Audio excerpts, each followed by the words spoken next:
Hello, guys and gals. Welcome to The Den, with our Sunday night tool talk and more with me and the missus. How are you all doing this evening? Hopefully we have sound. It's looking like we have sound. I know we've had problems in the past. First of all, Futon 02, hope your hound is doing better. I heard they got into something. G. Crocker says, greetings from Omaha. Mark I says, good evening from Rockford, Illinois. The Poppin' Jays in the house. Let's go from Iowa. Was it from home, Iowa? Nice. I miss Iowa.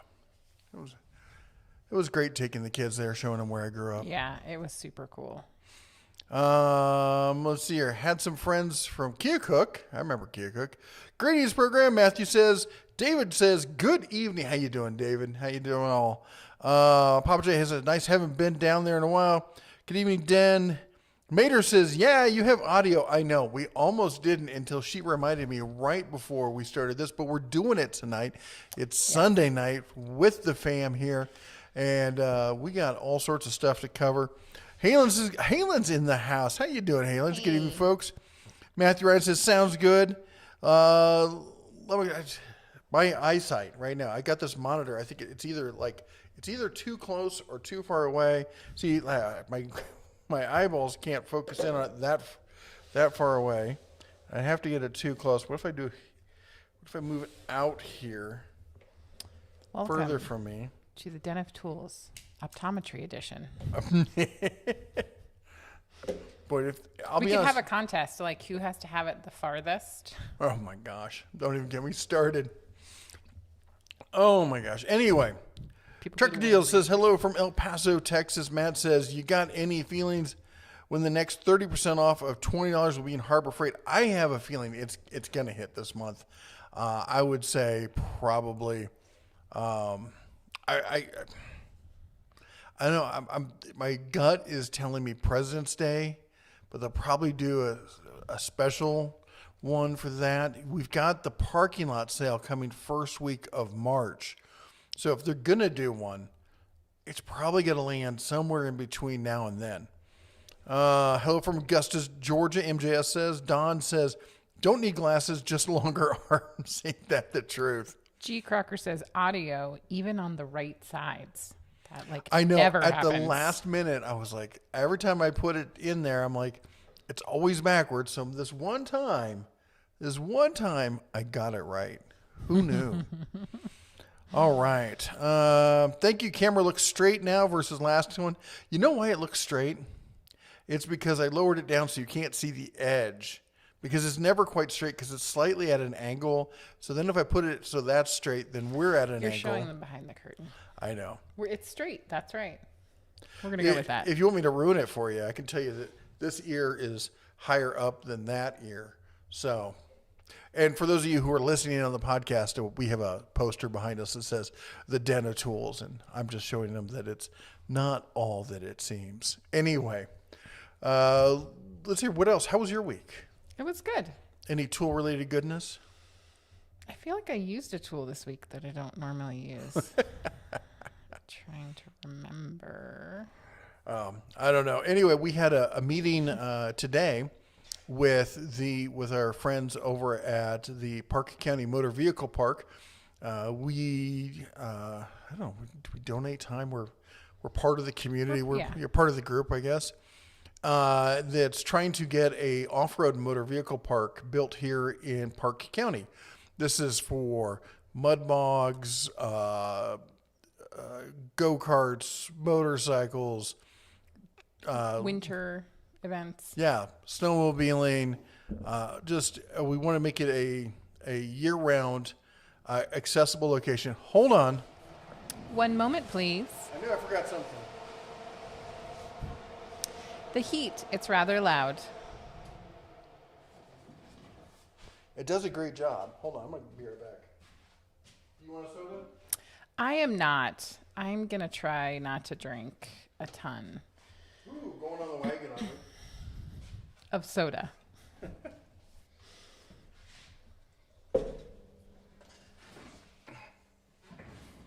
Had to hit up my new eHomey fridge. Yes. But anyway, the MVP park. So we have a lot of things here in Park County we're really lucky with. We're, they call it Park County because we are an hour or less from the park. Anytime you hear somebody here say the park, they mean Yellowstone. And no one's taking the kids down to the slide. They'll say the park on what do you call street. They're always very specific. You say the park, they mean Yellowstone. And there's legit world-class fly fishing. People fly from Saudi Arabia, from all over the coasts, everywhere to come here to fly fish. Hunting, hiking, kayaking, about any kind of outdoor activity, snowmobiling, not much like boating per se, because we're on a river, so a lot of rafting. I was going to say drift boats. Yeah, but not like water skiing kind of stuff. That's about 2 hours north if you want to do that. But no off-road motorsports around here of any kind. There's not really good trails for it. They're very protective of the outdoors. So our solution was, let's create an off-road motor park where people can do it in a controlled, safe, friendly environment. People can have fun. People can get educated. We're doing classes teaching people how to do all sorts of stuff, from changing tires, changing their oil, proper basic maintenance, a lot of stuff that kids these days don't get. So we're trying to educate more people. And anyway, it was a good meeting. We have a meeting on Tuesday. If you're in the area, come by Tuesday morning at 9 a.m. 9 a.m. at the courthouse and show your support. Feel free to shoot us an email if you are going to be in the area. We would happily make sure that you have all the details and can show your support. And if you can't make it, you can look up the Livingston County Commissioner's Office, and you can send them an email saying that you support the cause and you think that this is a good thing. As we like to say, we've got all sorts of stuff around here. We have museums and entertainment, outdoor recreations, but this is a not underserved, but totally non-served segment of the population. And we'd like to, if you can help make it happen, then, lend a hand. Absolutely. All right. See, we got any comments in here. Let's see here. Sorry, I'm just making sure I have not messed up with anything. And my mouse, of course, is not wanting to work right. Mine is doing all kinds of interesting things. YouTube says, not sure if you knew this, but I didn't know this until after church when I went to Kroger and walked down the coffee aisle. But did you know that the TV show Yellowstone has a coffee line? Yes. There are so many Yellowstone items right now. They have their own line of cast iron that, of course, is not made in the U.S. They'll put that Yellowstone logo on about anything. Yeah. Which is sad. I mean, we like the show. It's a fun show, but... They could stop referencing us literally right here. That'd be great, though. Yeah. Halen Wolf says, Mrs. Bear. Mrs. the Wolf says, hello, miss and love. Hey, Mrs. the Wolf. I am so about to choke. All choked up over it. I can see that. I'm very emotional. I super miss you guys, too. I actually was just thinking about, I think it was 2 years ago. Griff and I went to the Arnold Fitness Expo, which I cannot remember what it's called right now. And I think it's actually just going on right now. Isn't it just called the Arnold? No, it's got like a name. Anyways. But yes, I miss you guys, and I hope that you guys are doing well. Let's see here. Lawn Care Masters. It's been a while for me, but the way it's... oh, by the way, it's Carson from Carson's Tool Channel. Changed my name. Well, that's cool. Welcome back. I know that happens on YouTube. You drift away. People come back. Matthew says, whatever works. Mid-Atlantic Tool says, hello from South Jersey. How's it going down there in South Jersey? I think I've only been in South Jersey like once. Been in North Jersey a lot, but not down there.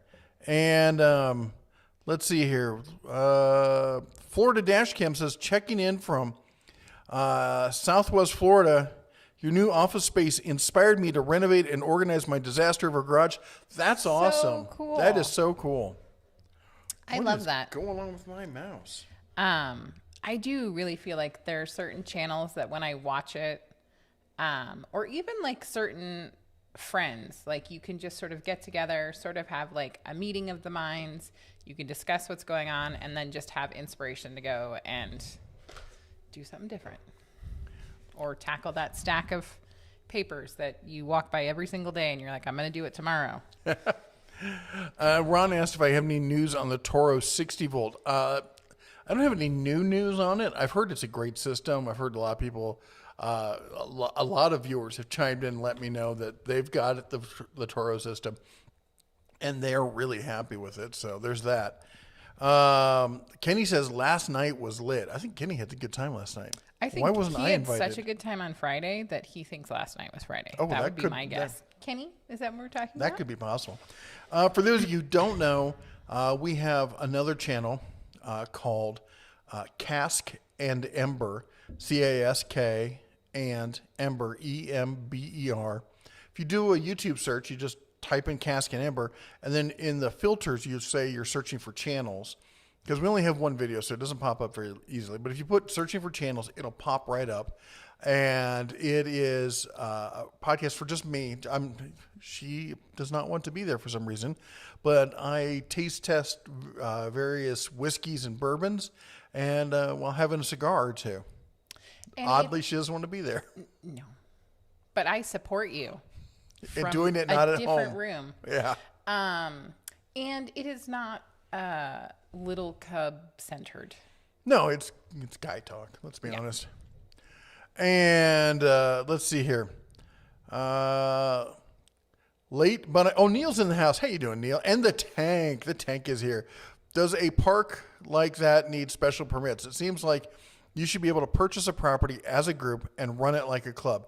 You could, and luckily the zoning up here is really fairly easy to deal with in the most part. But what we're doing is we're doing a little bit different in that the local fairgrounds we're trying to get property assigned that's owned by the county, and it's the county fairgrounds. So we're trying to get some property that's just kind of sitting there assigned to the fairgrounds to be managed specifically as an annex, if you would, specifically for off-road motor vehicle sports. And then and the reason is because getting insurance is really hard. So as far as like blanket coverage, you can't just, maybe you can, but it's going to be wildly expensive to buy your own piece of land and then get it insured 24/7. So what they do instead is there's these companies that will sell insurance for 1, 2, and 3 day events. Oddly enough, it's practically the same to do a 3 day event as it is to do a 1 day event. So usually they get set up as 2 and 3 day events. So what we're going to do is we're asking the county commissioners to assign this land as an annex to the fairgrounds. The fairgrounds are going to do all the management of it, and then the nonprofit will lease it out, basically rent it on event basis. Now, some of those events may be, a mud bog race or something like that. Other events might just be, a track day kind of thing. So we got all sorts of stuff in mind. Everything from off-road one-wheel races, which, yes, that apparently is a thing, to what is that one where they buy a $500 car and Oh, right. There's a name for that. Not something gambler. the Gambler. The Gambler. Yep, Gambler 500. So anyway, and I also put forward there's a type of racing that rally racing that they do over in Europe and really big in Finland, where basically the cars are supposed to have a certain dollar value. And so you are put in brackets based on the dollar value that you declare on your car. Here's the thing. If you win, somebody is allowed to buy your car for the dollar value that you declared. So if you put 10 grand into your car to win, might not be a good call because someone's going to buy it. If you declare it at like $500, someone's going to get a steal of a deal there. Yep. Anyway.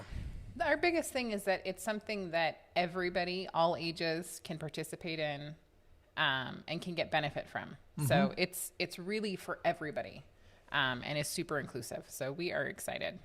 Carter Bourne has been a member for 8 months. It says 8 months down. So glad to be part of you guys' channel. Thank you so much, Carter Bourne. I feel like, didn't your dad write a book? Could be totally misremembering it. Anyways, thank you for being a member for 8 months. And I feel like it's been so much longer. Thank you. Thank you. What is going on here? This is driving me We're nutsy. having technical difficulties. You know what it is? I moved my It's mouse. that I'm sitting so close to you. No, I moved the mouse thing all the way over there, and now it doesn't reach. Or it's your phone. It's your phone. It's probably just me. I'm one of those people that like... Your electromagnetic personality? I feel like I'm like, what is that? Like an EMP that like nukes everything? Nice. I'm like his own personal EMP. Oh, I didn't tell you. Oh. What am I about to find out live on the internet? Well, this is the way my autism works. EMP made me think of EMT, which made me think of our buddy Rick. So Rick and Kelly, you know, they bought the new RV. He called me today. I had a long discussion with him. They're still down. Love you. They're still down in Arizona. So anyway, you two, if you happen to be chiming in, great talking to you today. Congrats on the new RV. I thought for sure it was a fifth wheel, or not fifth wheel. It is a fifth wheel. You thought it was a toy I hauler. thought it was a toy hauler, and I was surprised that they got another toy hauler, but it wasn't. It's just a standard, just big ass fifth wheel, which is awesome, and they totally deserve it. So You guys do. You guys totally deserve it. So does Penny. She's very important. We must acknowledge her. oh, little penny hound. Anyway, and I'm gonna try like this summer when I go down to get Duncan.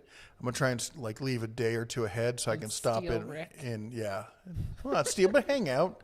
And I'm gonna take some whiskey. I'm gonna take some cigars, and we'll do the cask and amber on site. That would be really cool. The tank says, "Are you trying to get a publicly administered outdoor motorsport park or a privately run and publicly funded?"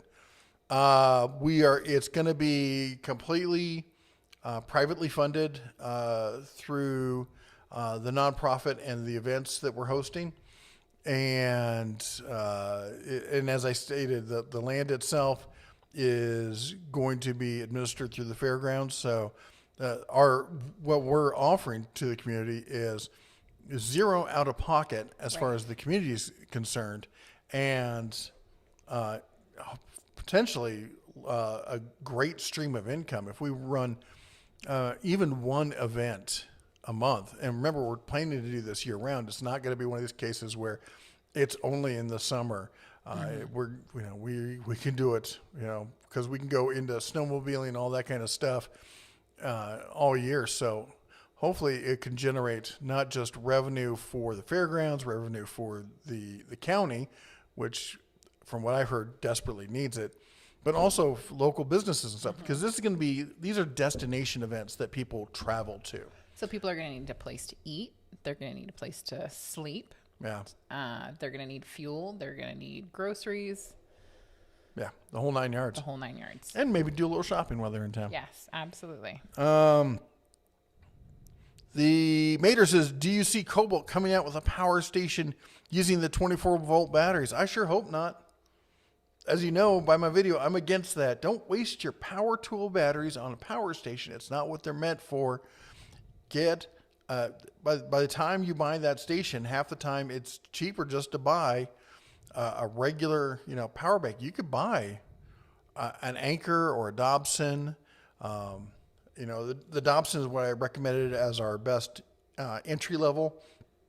Anchor's the best mid-level, and EcoFlow, of course, is, as I say, the Cadillac of power stations.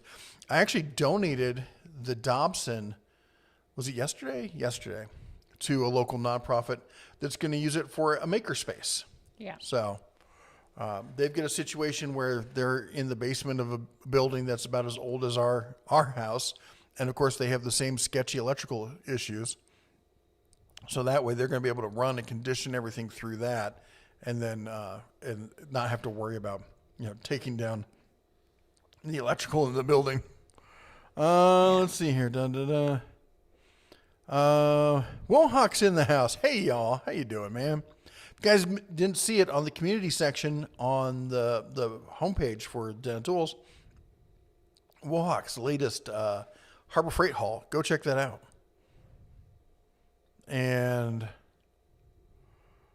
boy, this thing jumps on me like nobody's business. Halen Wolf says, at the Den of Tools, nah, it happens the last week of February, and it's called the Arnold Invitations.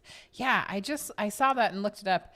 I'm seeing it listed at March 1st, which I think you're right. I think it might have been the end of February because it's around my birthday. So I'm always like, that would be a gift to myself. Must be nice. I didn't get anything for my birthday. I said that you were welcome to join me, and you got me your presents for your birthday. Nice. I was the present. Is there a return receipt? For you? It's been nice knowing you all. I've checked. They said no. Final sales, no refunds. You're stuck with me. Love you. But yes, you are totally right. Matt says, I assume that one of the best parts of a controlled park is it gives folks a place to go that's allowed instead of across properties where folks might not take it too kindly. Yeah, definitely. Yeah. And it's real weird here, moving here from Nevada, because in Nevada, like BLM land, in Arizona, it's like you can just go about anywhere you want on BLM land. It's just big open land, do what you want. Up here, there's a lot of 2 tracks, paths, roads, if you would, and you're not allowed to drive off of them on BLM. And we got a ton of BLM land, but they're trying to conserve it for hunting and nature and whatnot, and they don't want to see, I guess, 4x4s ripping it up. Right. So it would be a space where it's exactly what you said, where it would be controlled and everyone would be happy. Tank says, Man Caver Tools posted a video showing Milwaukee reps saying Home Depot is clearing out Toro OPE and filling the section with more Milwaukee OPE, specifically string trimmers accessories. And not a soul was shocked.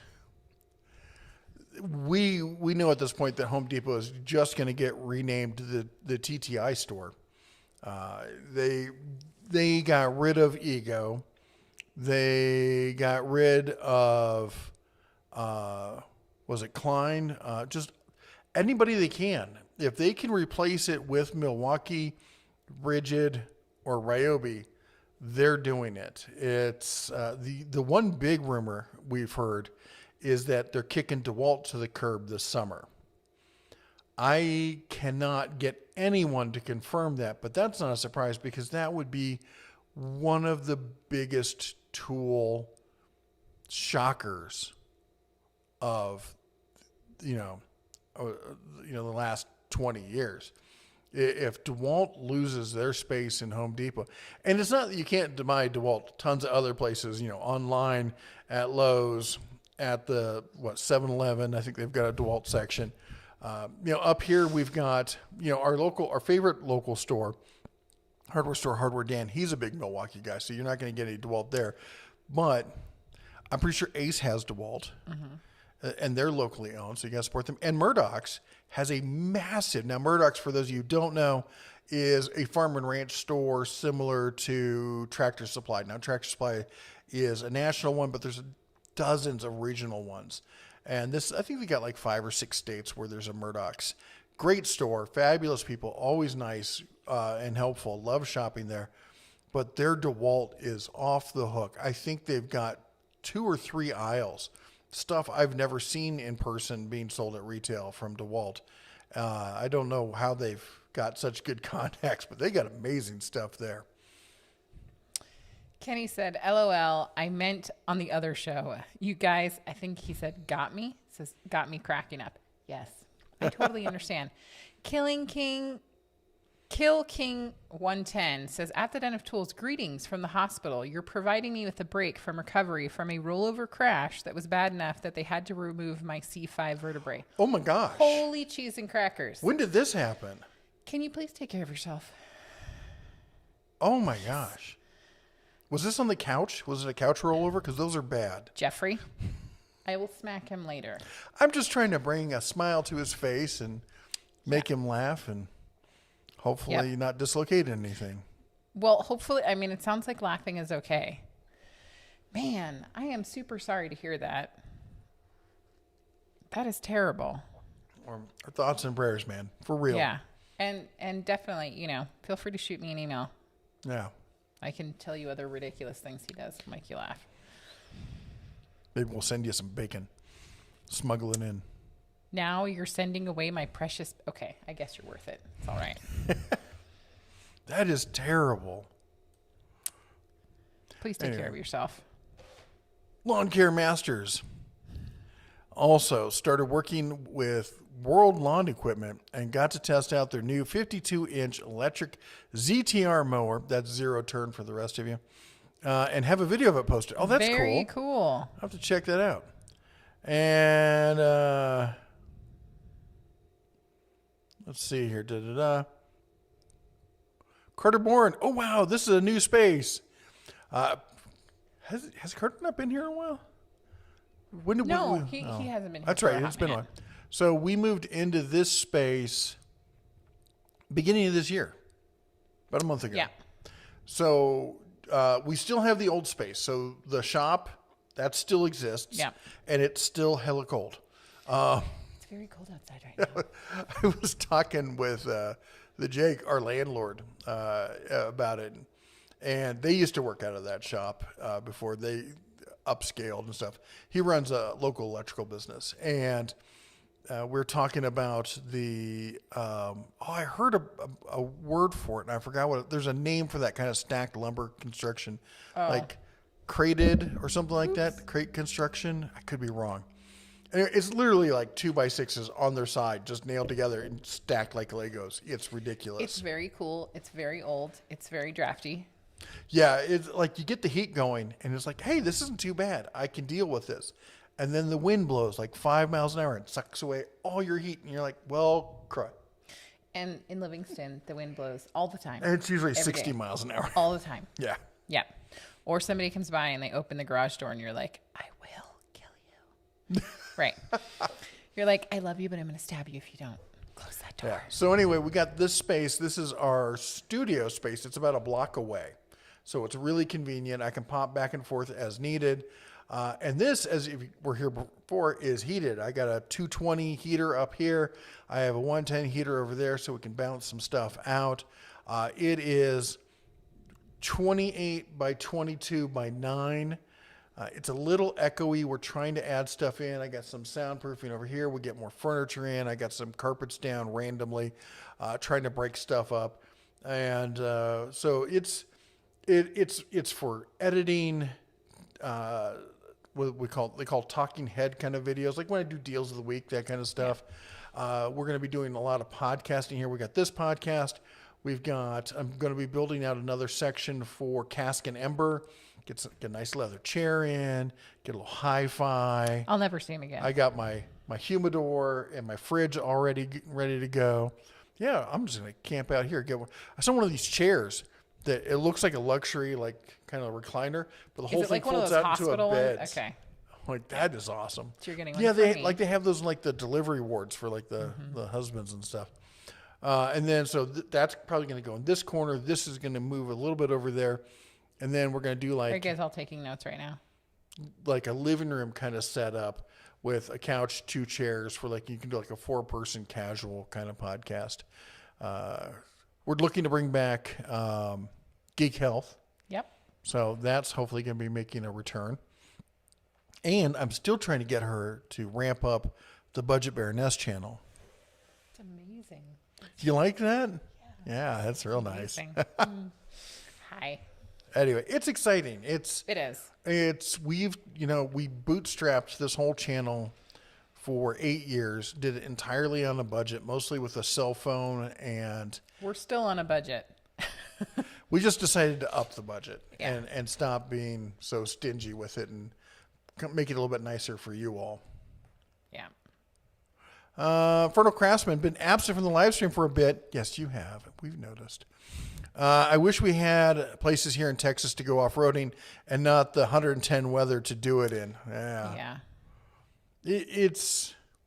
I'm trying to remember how I did, like growing up, I would and did a lot of off-roading. I had a CJ7 that I absolutely murdered. That's how you did it. Doing it off-roading.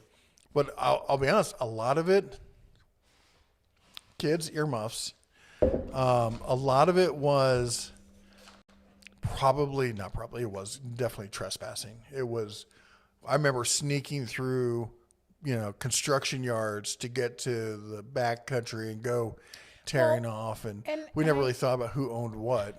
I think it's not malicious. I was going to say nefarious. No. But it's not malicious. But there does need to be a space that's dedicated to do that. Yeah. Because it's important and it's worthwhile. And you can learn lots of things.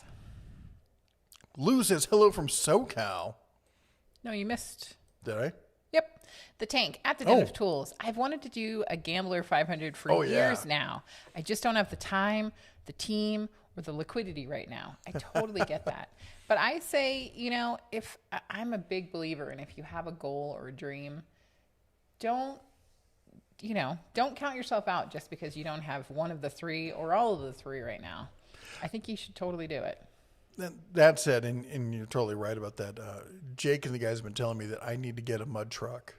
That, if I can't be part of the group if I don't have a mud truck. Jake, we can't be friends So I'm anymore. looking for a little square body. Nice. Something I can then, drop an LS into, and it'd be for the channel. I'm just going to say, I'm going to do the same thing I do with you at these events that I do to the children when we go somewhere. I take a picture. I'll be like, officer, he was wearing this shirt. Well, I'm just thinking they got started. He actually wasn't into it. He got started because his daughter was interested. Mm-hmm. And of our three kids, the one that is the complete motorhead lead foot is Eleanor. Boy, can you see her in a lifted? Oh yeah, she'd be gone lifted in like Ford. 3 seconds. Yeah, be like helmet, seatbelt, and that would be all that I'd get out. She'd be gone. You'd have to put a tracking device on the. Yep. Maters talking to Infernal Craftsman. How dare he? Joseph says, I'm late, but hello, everyone in the den. Hello, Joseph. Thank you for joining us. I hope you're having a good one. And Carter, I was right. Your dad is a poet. I remember that. Look up Daniel Bourne. Oh, man. Kill King 110 said ice. I think you said it was like ice, and it was like 5:30 in the morning, and there was like an incline. Man, I'm glad you're okay, man. Yeah, that could have been a lot worse. I mean, well, having your C5 removed's really not that great. Did they take it out? Did they replace it with a hip piece? I thought you were going to say something snarky. I had a friend who broke his neck, and they cut out a piece of his pelvic bone and shaped it into a vertebrae and slid it right in there. Can I just say that is really not on my bucket list? Like, I've had a ton of surgeries. Yeah. I've been in the hospital. I think I'm good. I grew people. I'm just saying. I've done a lot.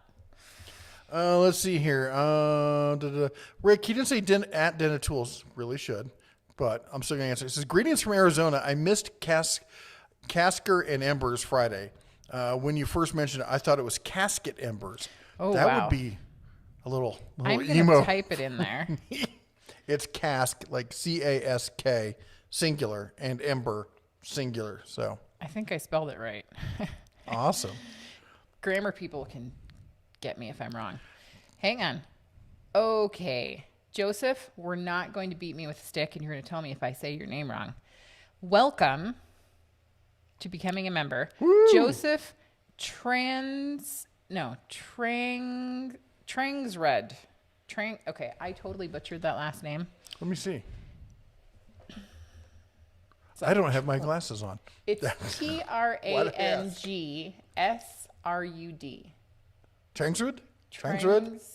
That's quite a name. That's cool. I want to know where that's from. And that was going to be my next question. Like, super nerd me wants to know, where's that from? Thank you. I'm guessing Eastern Europe. Thank you. Thank you. Thank you. So I would totally love to know. And thank you for joining. Thank you for becoming a member. We're kind of like language geeks about that kind of stuff. So. Rude. Trang's rude. Oh. Okay. Where is it from? Inquiring minds want to know. That almost sounds. It would be German. I don't know. I know a lot of Ruds. I can never pronounce it right. That are German. So that part made me start thinking. But You just think everyone's base. German. Let's be honest. Listen, just because everyone wants to be German doesn't mean everyone can be German. But we are accepting applications. Mom, I'm super sorry. I'm not going to answer your phone call right now, but I love you. I'll send you a text message. Texas Redneck. Is that like Texas Roadhouse? We were there the other night. Which, of course, is 100% from Indiana. But I forgive them because the rolls are so good. Says, I don't know if you've ever spoke to your background. Oh, yeah. A whole bunch. I keep saying I'm going to do a video. I should do a video and I'll be like, just go watch this video. But what was your... Sorry, I'm laughing because in my brain I was like your family history. Like, I mean, that's really specific. Well, but I was born in 1969 on a cold winter's day in West Germany, a country that no longer exists. So yes, I'm an army brat. But let me make sure I read the rest of that. What was your day job besides YouTube? So I just turned 55, double nickel, and I have been doing YouTube for 8 years, but only really started doing it fullish time in 2019, and then really got serious at probably the year after that. So probably been doing it full time for about 3+ years, 3.5, 4 years. Yeah, I'd say longer than. I mean, like serious full time. This is our main source of income. This is what we're doing. I can't speak for you, but I'm getting to the age where I'm like 20 years ago, yeah, 5 years ago. So it's a while. It's been a minute. I'll try and do a quick recap because I know everyone else has heard it before. So I grew up in the Midwest. I did landscaping and construction. Started before I got out of high school. I had a bunch of other jobs. I delivered pizzas. I was always this. A lot of people don't get this, and I don't know if I guess I'm just built different when it comes to this. I've never been a person to have one job. Even when she met me, I was like, okay, I'm doing this as my day job, but this, and it was all before this whole what do they call it? The side gig, Yeah. Which I think really did get not elevated, but like everyone started doing it when the big change happened a couple of years ago. Yeah. So I've been doing that my entire life. And like so after high school, I was doing construction. I would go to the construction, and my construction I did was, I worked for a small crew doing rehab on historic houses, and we'd tear them down. We'd go in, tear them down to 30%. You couldn't go below 30%, or otherwise it wasn't a renovation. It was considered a rebuild, and you needed a different permit.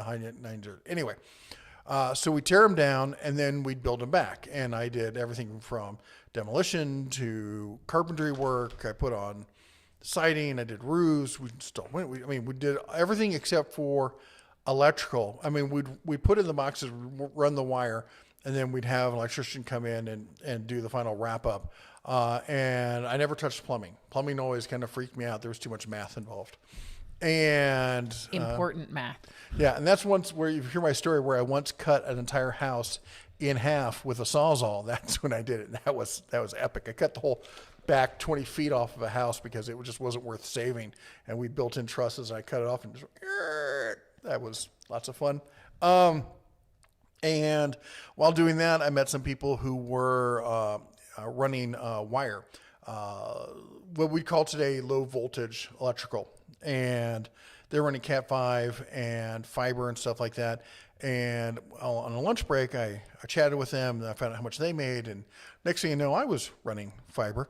And that led to, I did that for years and years. And then I also did so I was doing that during the day. And then at night, I was working at, I was doing it for a school system in Indianapolis, the Indianapolis Public School. I was doing a bunch of, they were rebuilding the whole infrastructure there. And at night, I did work for a place called Computer Renaissance and buy, sell, trade computers.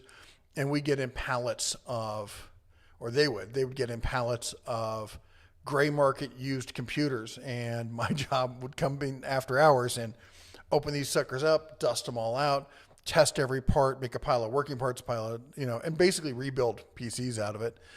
So I was deep in both sides for years. And the running wire got me involved with building server rooms, building antennas, doing point-to-point Wi-Fi infrastructure, which then got me into working on servers and building servers. And then I got recruited out to Silicon Valley. And the next thing I know, I was a chief operating officer for a tech firm in Silicon Valley up until the late 2010s. Yep. And then I'm like, screw this. I hate corporate America, and this is just a rat race, and I want to go back to being happy. So now I do this. Yep. And this was a happy accident. We never tried to. It was just kind of a hobby I started. Yeah. Joseph says, at the Den of Tools, can you talk a little about the YWM 160 Yes Welder, or the brand in general? I want to self-teach myself welding. Here's what I'm going to say. Yes Welder is a really good entry level, bargain level welders. And I know a lot of guys who have them. They have, full disclosure, they have sent me welders in the past. But that was before they did the newer versions, the new sleek black ones with all the controls and everything else. And I recommend Yes Welders all the time. Can't say anything specifically about that welder. And I will say this, I am not a welder. I'm pretty good at grinding, and my paint skills are top notch, but welding, I mean, I can lay down some metal. Okay. If you're welding stainless, no, I'm not going to even try that. Cast iron, I'm not going to try it, but basic welding, putting two sheets of metal together, I can use a stick. I can use a flux core. I can use a MIG. I've tried TIG a couple times. It's really cool. I wish I had more use cases where I could do TIG welding, but I would never ever consider myself. It's like I don't call myself a woodworker. I do work with wood on occasion, but I'm not a woodworker and I'm not a welder.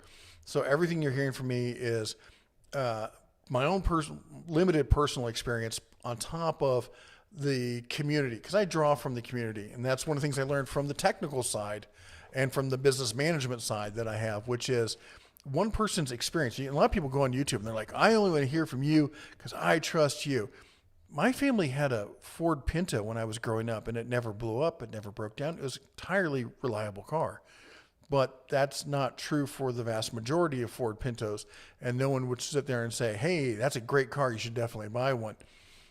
You got to look at, there's times that people just get a bad one. There's times that people just get a good one. So it's all about a numbers game. And you try to get as many numbers as possible, aggregate them as best you can, and then verify your sources and qualify them. I'd definitely go and listen to other people. Let's get other reviews. But what I can tell you is that my experience with the Yes Welder has been incredibly positive. I really like the community. They actually have a fairly active user community as well. And from the other people I've talked to, it's been, the response has been really, really good. Arc Captain is another one. There's a lot of people really happy with the stuff coming out of Harbor Freight. What's the green one? There's a green one. I can never remember the name. Everbuilt? Someone's got to chime in with it.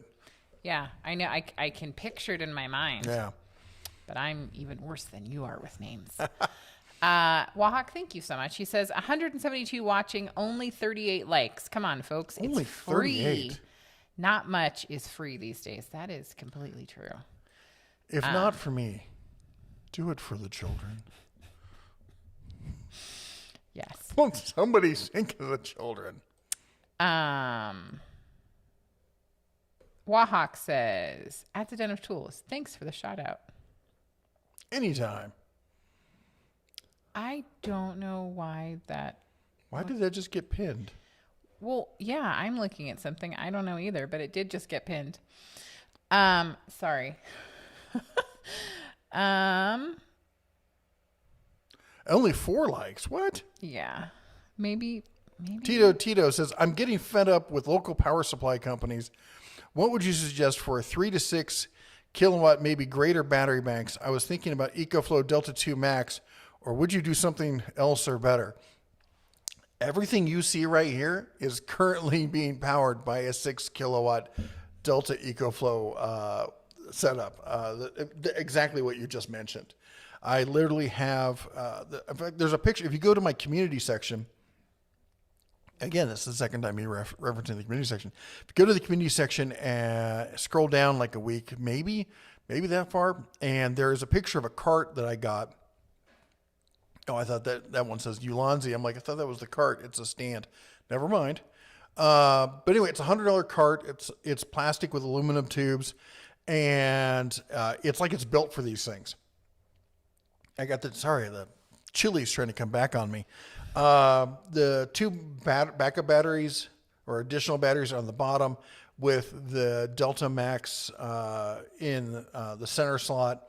And oh my gosh, I've been using it for about a week at this point. Mm-hmm. And it hasn't, and it runs all my cameras and all my lights and my laptop and my screen and all my whole desk thing. And I have it set up so I can roll it anywhere in the studio, and I have my cameras and my lights already preset, and we just go. And it hasn't even dipped into either of the other batteries. In fact, I think it's still in the 90% range. Mm-hmm. Hold on. I'll go check. Read a comment. Okay. Wahawk says, at the Den of Tools, my firstborn's birthday is the day before mine. I haven't really had a birthday for 26 years. I have to say that's a pretty amazing birthday gift you got. But I totally get it. I have said it a million times. Jeff and I have birthdays exactly a week apart. And he is by far the better gift giver. Like 100%. Nice. He's not modest at all. False modesty is not a virtue. And his birthday is first. So I'm epically terrible at giving gifts. I think and we're always broke on my birthday. Yeah. Recovering from Christmas. Yeah. But I think this year, we got you some nice stuff. You got me stuff?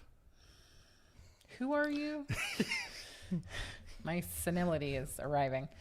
But he always gets something like super thoughtful and amazing. And every year I'm like, I suck. Anyways, I love you. You get me. I do. It's still at 99%. And it's run, and these are not low power cameras. One of them is a Sony FX30. The other one is the Sony ZV-E10. We've got a cob light here, 80 watt cob light, and a 100 watt panel light over there. Fairly high power laptop. This doesn't draw much power. And then this screen, I don't know how much the screen draws. Anyway, so it's an excellent solution, but it's a finite solution. In other words, I'm at 6 kilowatt, and that's as far as I can go. EcoFlow has another one where it has like these cell batteries that stack on it like a droid. And it has even more capacity. And I hope Anchor isn't listening. Anchor's coming out with some really cool stuff. So whole house kind of power. So stay tuned for that. Don't ask me how I know. Yep. By the way, that reminds me, at the demo unit, I have to send back to them. Nice. Mater says, at the Den of Tools, thank you again for coming up on the panel this past Wednesday night. Well, that was a great time. If you get a chance, go over to Mater's channel, and we did a live stream on Wednesday. Mm-hmm. Yeah. Kill King 110 says, hopefully he's going to get discharged tomorrow. He got lucky with how well the truck handled the rolling. It sounds like the truck fared better than him. So I'm so sorry. I mean, well, the reality is you fared as well as you did because of your truck, but I hear what you're saying. It was a Ford, wasn't it? Oh, my goodness. Tell me what the bad Jeffrey? Ford did to you. Okay. Humor. It's how men deal with trauma. I understand. But anyway, I want to go back to what Mater was talking about, because Mater got me on there. I'd said I have a video that's honestly blowing up about Vevor and the background about Vevor and what I think about Vevor. There's been a couple people on YouTube who disagree with me. Shocked. Somebody disagrees with me on YouTube. Somebody has a different opinion on YouTube? What? I know. It's not allowed. Anyway. And, and I just wanted to stress, and it's exactly the same thing in that. And there's been other stuff recently, people wanting to disagree. And we're really, and this is not a reflection on Mater or either of those other two people, honestly, but some of the other people I see on YouTube. And the drama-seeking, teenage girl-like BS.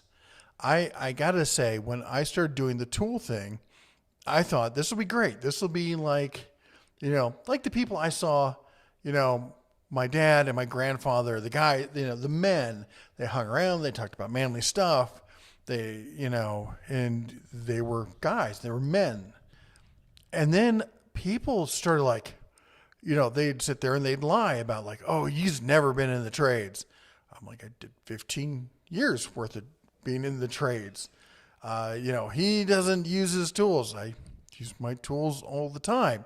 I'm a generalist. I'm not a mechanic. I'm not a welder. I'm not, even when I was a carpenter, I would not consider myself like a hardcore carpenter. I've always been a kind of a jack of all trades. That's always been my value to anybody I've ever worked with, is that I can wear a lot of hats. I'm the kind of guy you can be like, holy cow, we've hit this situation. How do we get past it? And I'm like, I'll figure it out. And that's honestly why I've, been as successful as I have been my entire life. I've never run into a situation where I'm like, well, we're just screwed. I can't do it. It's always been, well, I'll get a book, I'll read a magazine, I'll go to a website, I'll talk to some people, I'll figure it out. And but the drama on YouTube of people just making crap up so that they can try and feel better usually about spending too much on tools. And a lot of times it's the Snap-on guys or somebody else. And oh my gosh, it makes you lose faith in humanity sometimes, because there's so many people who just want to cause drama. And it's just not, growing up, it was not men weren't like that. And I don't know where you all went wrong, but somebody should talk to your fathers. Give me their number. I'll call them. Anyway, tirade over there. The Tank at the Den of Tools. HD is publicly traded, so you think TTI is buying the stock and influencing decisions from inside? Just postulating. I don't think they're doing that, because they would have to do a disclosure if they did that. I think it is more a case of them giving them what probably constitute as illegal favorable purchasing conditions. And all retailers do this kind of stuff. And I'm afraid that Home Depot is going to hurt themselves in the long run, because if it basically becomes the Milwaukee Rigid Ryobi store, and everywhere you go, like, what mower am I going to get? Well, I got a Milwaukee Rigid or Ryobi. What blower we get? Milwaukee Rigid or Ryobi. And there's no other options.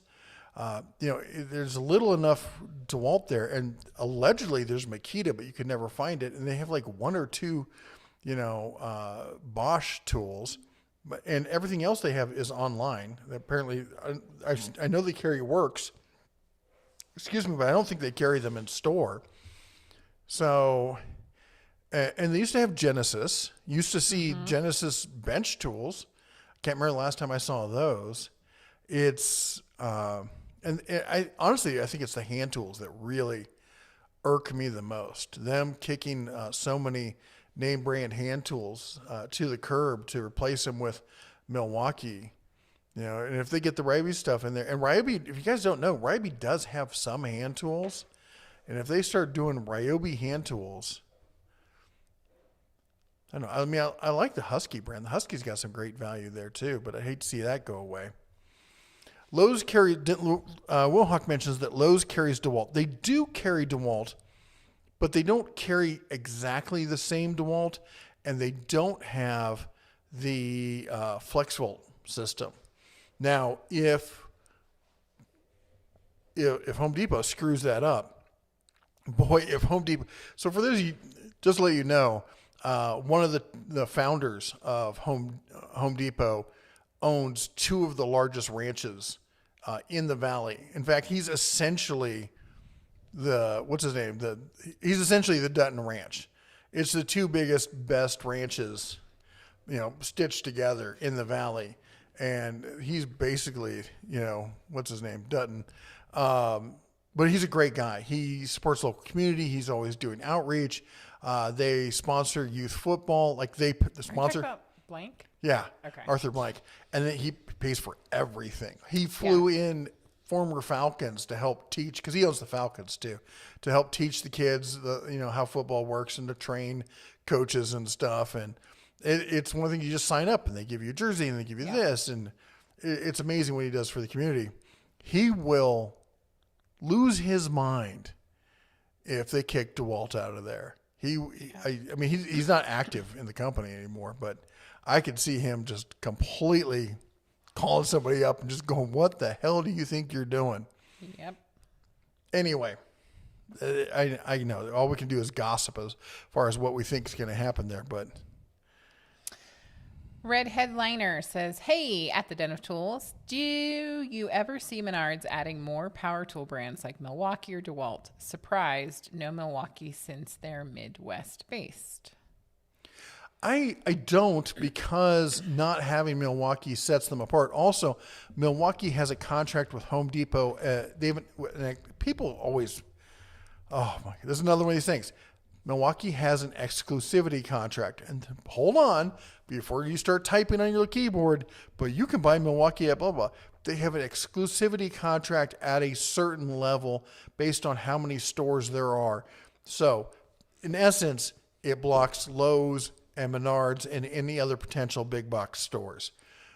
So they can only be sold at Home Depot at the big box level. You can buy them other places, smaller locations, Ace Hardware and stuff, but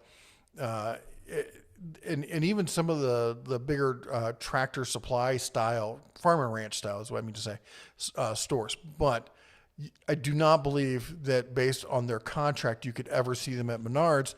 I don't think Menards wants them because it gives Menards the ability to separate themselves for brand identity. They've got their Master Force line, which of course is made by Shervon. And I'm trying to remember here because I've only been in a Menards 2 or 3 times in the last 2 or 3 years, because there is not one.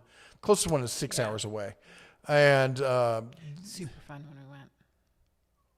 Huh? It was super fun. Oh, the way you said it was like it was a torture to. No, I had a great time. I actually remember somebody dragging me out. I may have been clutching the sides of. We had places to go. Whatever. People to see. Yeah. Anyway, they I'm trying to remember who else. I think they've got Bosch. They've got Works. And who else? Anyway, the short of it is no, because of contracts. Bacon. Did I hear bacon? Hy-Vee has the store brand at $2.99 a pound. Whoa, $2.99 a pound. You should just swing by you're Hy-Vee. Sending it here? That would be great. I super appreciate it. I miss Hy-Vee so much. I think I went there. They have them in Ohio, I think, right? Because I feel like they're in Iowa. You went to Hy-Vee's in Iowa, Okay. not in Ohio. They have Kroger's in Ohio. They do have Kroger's. And Aldi's. Okay then, Crates Pants. I've lived both places. I think I know. You skipped a comment. I know. I'm going back to it. From the tank. Mm-hmm. I used to be relatively loyal to Home Depot, but recently have been visiting different Lowe's for ideal and fluke clearance. Generally, I find Lowe's has much better deals and staff. Yeah, the staff thing can be really regional. And if you're in your area, like when we lived in California, the Home Depot was absolutely horrible. And so we shopped at Lowe's all the time. When we moved to Vegas, it was the opposite. The Lowe's was terrible, so we shopped at Home Depot. Up here, we're lucky because it's Montana, and we raise good kids around here, so they're both fantastic to shop at, honestly. Kill King 10 says, 110 says, this morning at 5:50, hit black. I think it's black ice. Yeah, and went down steep embankment. The truck handled it well. Oh, that's the one you read. Kept me from Oh getting my paralyzed. gosh. Man, It happened this morning. I'm going to be saying some major prayers. It happened this morning. He lost a vertebrae, and he's sitting on his phone on the live stream tonight. I kind of You're feel the man. special. I'm not going to lie. The Tyler says, wonder if Home Depot is about to boot Makita too. What do you think of their new rebate promo? I honestly haven't seen the rebate promo. I'm gonna have to take a look at that. Unless you're talking about Makita's rebate. Is it like a buy more, save more thing? Anyway, I'm stunned that Makita is still there. And Makita and Bosch both are two brands that really make their living off of corporate accounts. They don't generally care about the retail customer. Makita used to. I started with Makita. I love Makita and kind of a Makita fan bear. But in recent years, I don't know, they just kind of quit. I mean, I get the 40 volt stuff. That's cool and all, but I don't know. Anyway. The tank, he's not skipping your comments on purpose. He's just blind and doesn't have his glasses on. I don't have my glasses on. It's all a blur on the screen. At the Den of Tools, I haven't had any Craftsman warranty situations with Lowe's. Don't own new Craftsman, so I can't speak to that. But just had a staff match a clearance price posted on the Facebook group. That is awesome. That's interesting. And I should not make fun of your vision because I'm now having trouble reading. But anyways, he's not skipping you on purpose. I thought when I scrolled that comment, I see it now, ended up in the same place the previous comment was on my page. I thought it was the same comment because I have to really focus on it to see it. We're old and we're not wearing glasses. So Rich says, greetings from Arizona. How was Cask and Amber? I missed it as I took my girlfriend two-stepping. Oh, that's so cool. I would take my girlfriend two-stepping, but the wife gets mad when I do that. I thought he was about to say something sweet there. Did you see my face? I was looking low. Okay. Snarky pants. Cask and Amber was fun. For those of you who missed it, we had a Jack Daniel's Tennessee Rye single barrel at barrel strength. And I realized it was when I bought it, I knew it was a single barrel. When I went to open it, I noticed it was at barrel strength, which typically I like. It was practically 140 proof. Whew, that was one hot little puppy. And it wasn't as bad as, at 140 proof, it should have been a scorcher. It wasn't that bad, and it still had a lot of flavor, which I was surprised by. But definitely not something I would reach for on the daily. That is kind of like, hey, it's a special occasion. Let's burn off our taste buds. Anyway, and honestly, I'm just overwhelmed with how amazing Jack Daniel's has become. Because let's take a moment, and at least for those of us old enough to remember, Jack Daniel's was all but dead in the water at one point. Old Number 7 was the traditional, but it was having trouble with sales. And I think it was at 96 proof, 94 and 96. It was right around there. And some marketing douchebag said, you know what we need to do? We need to appeal to that young yuppie audience and get girls drinking it. So we need to drop the proof down to 80 like everybody else. And they did. And it just ruined Jack Daniels. It turned it into, we used to call it the Pepsi of liquor, which, I mean, it wasn't as bad as Jim Beam. But it was, that was it back in the day. It was Jack Daniels, Jim Beam, which is the reason I drank Wild Turkey because the other stuff was just tragic. And this was before the whole rebirth and micro distilleries and all this kind of stuff. And I had not really paid attention to Jack Daniels for years. And I know they'd come out with Gentleman Jack, which is it was inoffensive. Then they came out with the single barrel stuff. I had a friend who was running a bar and he would give me single barrel bottles every so often. And I drank them, not thinking about the fact that, hey, these things are going to become collectibles and sell for $500 to $1,000, which they do now. And this whole whiskey collecting, trading thing has become this big thing to the point where the feds are now busting people on Facebook groups because you're not allowed to, when you take a bottle of whiskey or whatever, you go to the birthday or something, you give somebody, that's illegal. And that's called, what do they call it? Not moonshine. When you with rum runners, what do you call those people who were running booze? Anyway.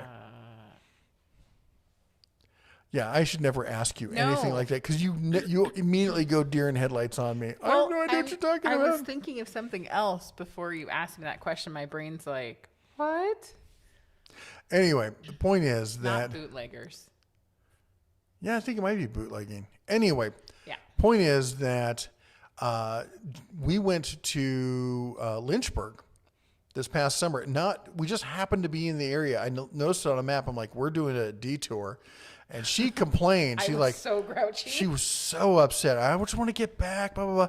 And then we get there, and we didn't do the whole tour, but we did the little town of Lynchburg. Then I was mad that we had to leave. And again, I'm like, okay, we have to leave because we have to get home in time for blah, blah, blah. And I think she stabbed me 2 or 3 times. I still have the scars. I think I did. Yeah.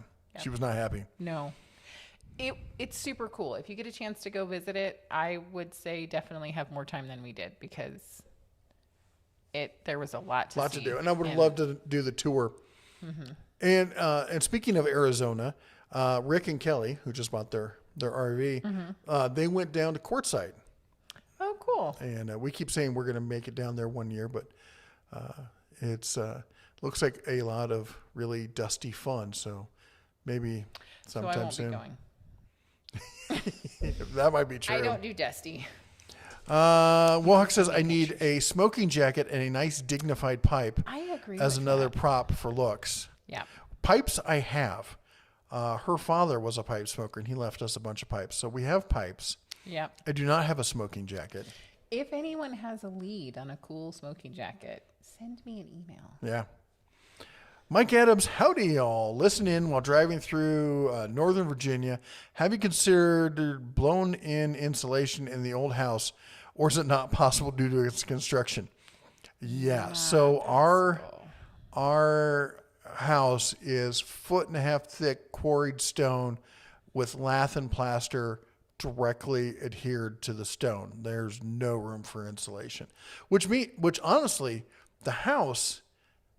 Not the shop. The shop's cold. The house, as long as you keep it warm in the winter, it stays warm. Mm-hmm. And during the summer, as long as you keep it cool, it stays cool. It's a giant, what do they call those things? Heat sink?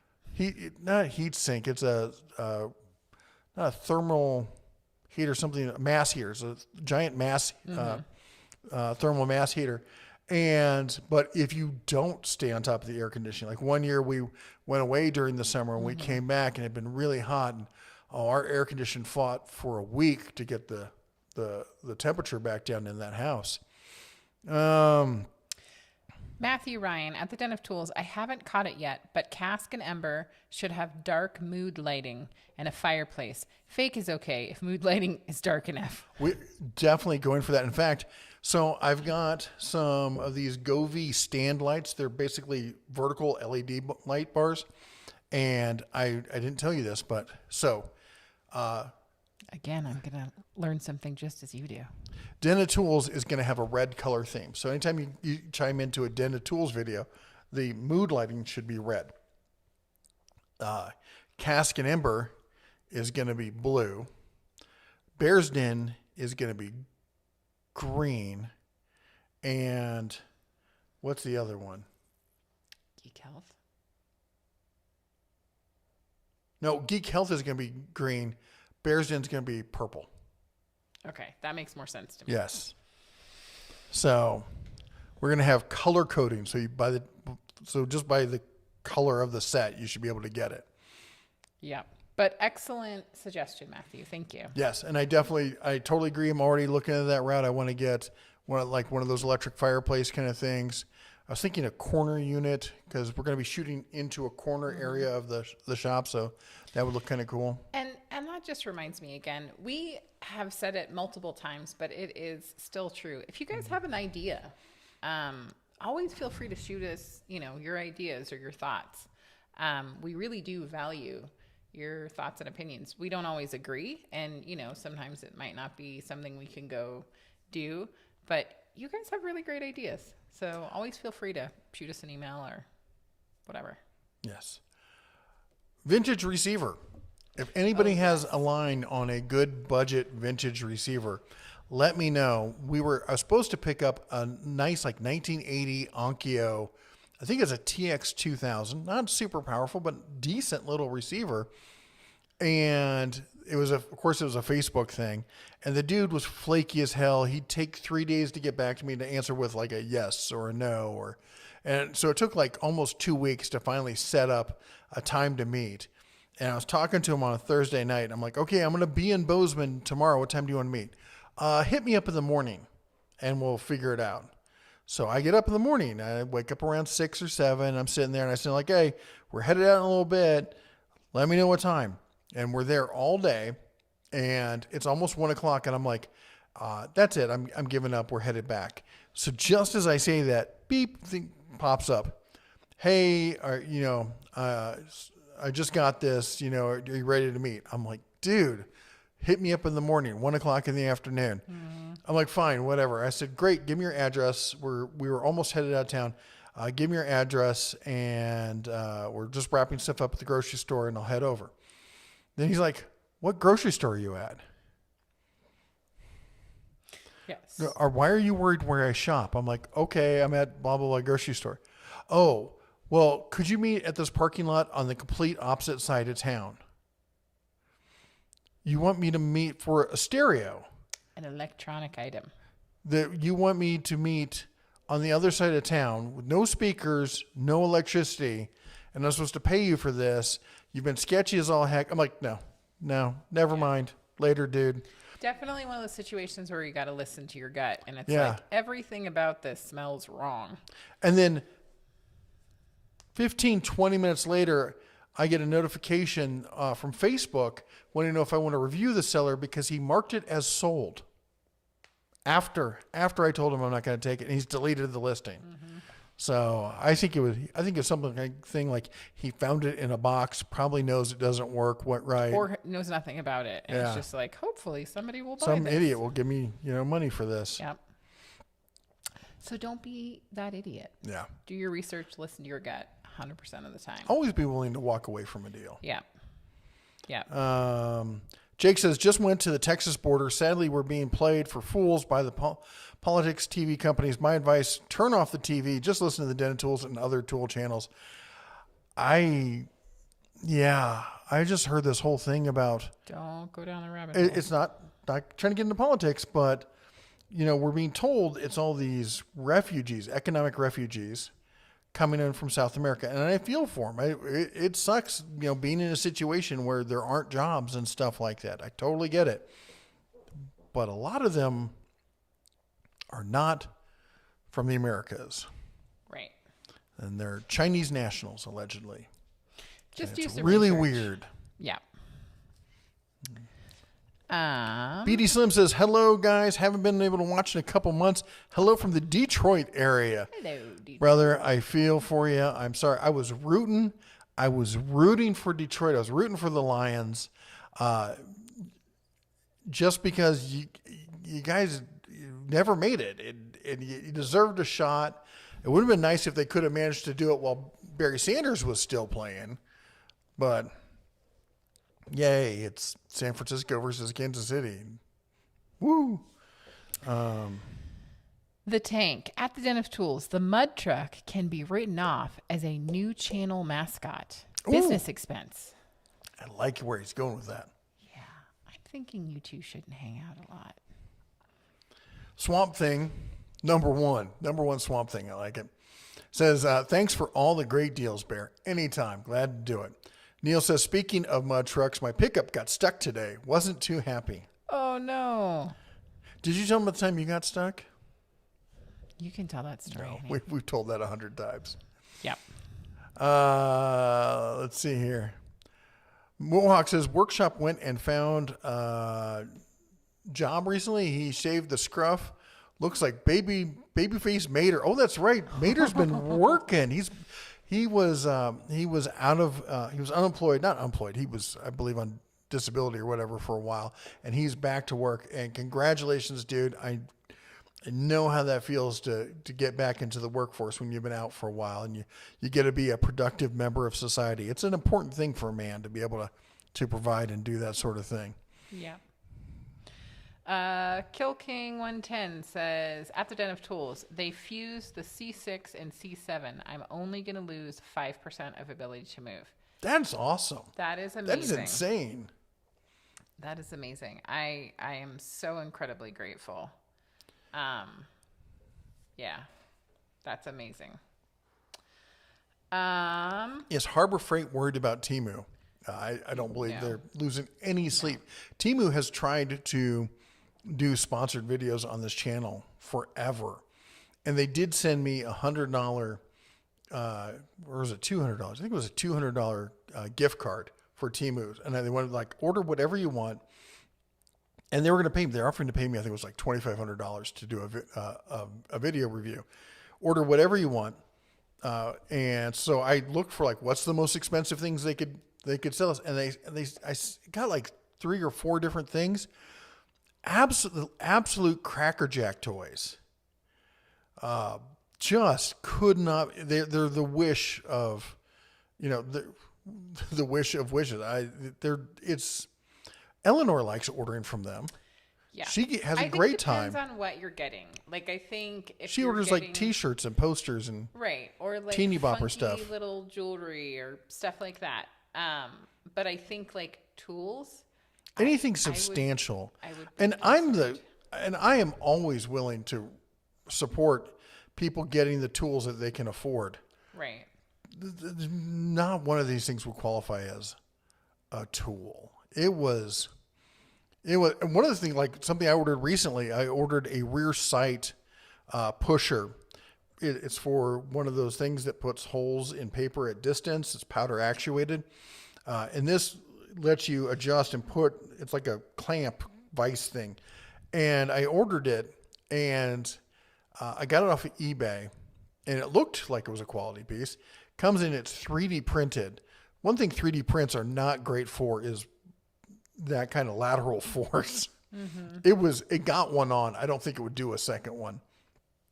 And I was like, Temu wishes they were this kind of build quality. They really do.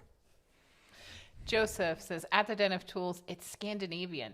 Yes. Okay. Thank you so much. That makes sense. It's and it's Trangsrud. That makes total sense. Is how it's pronounced. Matthew Ryan says, at the Den of Tools, nobody asks me where my last name is from. Ryan, where is your last name? Well, Mr. Ryan, where's your last name from? Now I'm curious. Let's see here. Neil says, I'd be interested in a video on how various YouTube channels make money and realistic numbers along with the good and the bad. So I've always been tried to be very transparent on how we make money. And as far as the numbers, I've even said, like, I've told people how much money we made off of our top video, and that is the WD-40 video. And I think currently it's got like 2.7 million views. And off that singular video, we made 17,000. Yeah.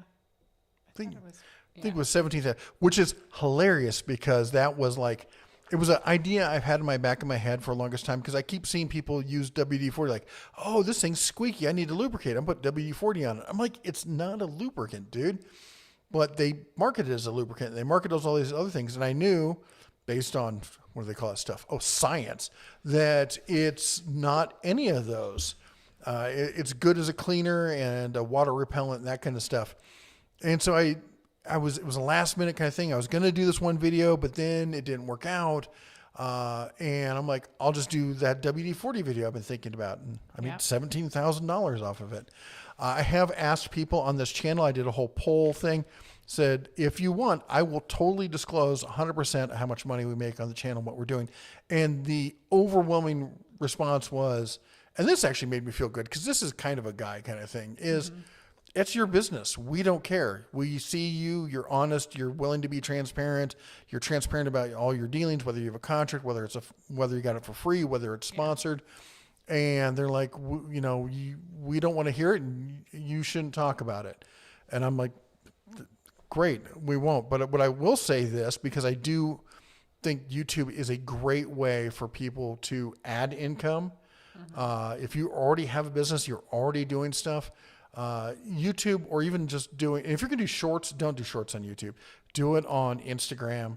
You can do it on TikTok if you want, but Instagram is where all the advertisers and stuff really are. It's where all the advertising agencies are looking at Instagram. And if you're swinging a hammer each day, take 30 seconds, pull your phone out, video this hammer. Here's what we're doing today. Boom. And it could just be driving a nail. People will watch it, and eventually you'll have like 10,000 subscribers, and then you'll be getting a phone call going, hey, can we pay you $500 to test this hammer? All right, sure. But our income is about 50% YouTube. Then the rest of it is broken up mainly between sponsorships and affiliate links. And then we get a very minute amount from memberships and super chats. And I totally get it. I'm not pushing. I'm not trying to make anybody feel bad. We're thrilled with the members that we have here. That's everyone here you see with a bear behind their name.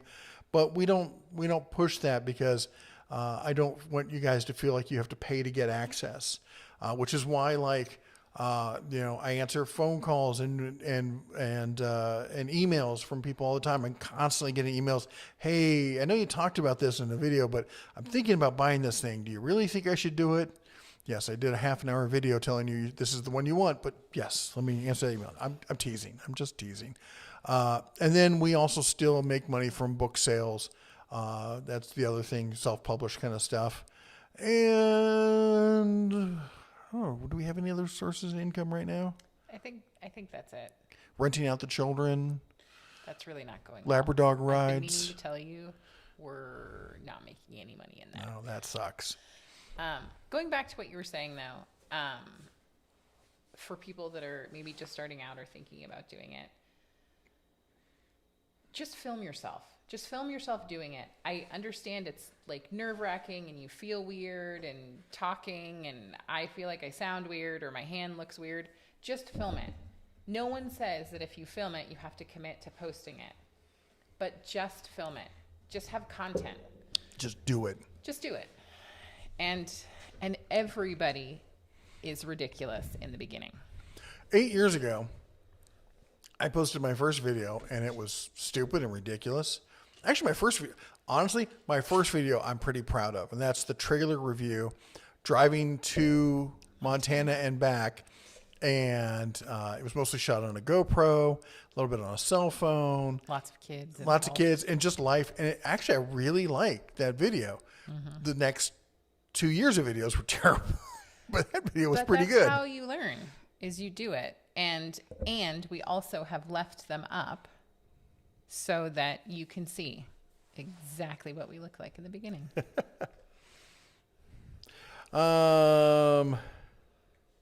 Jose says, "Hey, love your channel." Boy, see, not being able to read, I thought it said, "Hey, love." I'm like, well, that was a little personal, but Just wants you to know. says, "Hey, love your channel. Do you have any idea when the U.S. General Service tray is coming out?" I don't, but it does look interesting. I don't have the room for that kind of stuff. I just got one of those one drawer carts, and that's what I use as my service tray. It's not as tall or anything, but yeah, I remember seeing the coverage of that from SEMA, and it'll be exciting to see when it hits stores, but I don't have an exact date on that. In fact, I don't have any date on it. Joseph said, "At the Den of Tools, my name has always been butchered." And son of a shoe, my screen just did something crazy. And I'm very happy you all got it quickly.